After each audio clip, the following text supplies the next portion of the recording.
Hi again. Let's talk about what to do if breastfeeding doesn't go exactly as planned.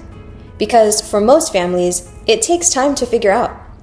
Some common signs of a poor latch include nipple pain that doesn't go away, your baby slipping off of the breast, or hearing clicking sounds while they're nursing. You might also notice that your nipples look pinched or flattened afterwards. These are all signs of a possible poor latch.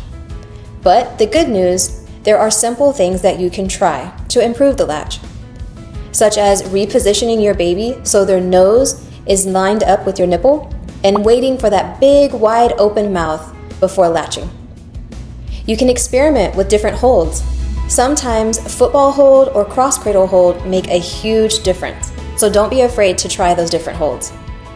You can also use gentle breast compression and holding your breast like a sandwich to help the milk flow and keep the baby actively nursing at the breast. But here's the most important part. You don't have to figure out breastfeeding all alone. Support is available for you. You can always ask your pediatrician or a Latched family support specialist for a referral to a local lactation consultant. You can also join our monthly virtual breastfeeding support group where other moms share tips, encouragement, and real-life solutions that actually work. So remember, breastfeeding is a journey, and every journey looks different for every family. And whatever your feeding goals are, and however long you want to breastfeed, we're here to support you every step of the way.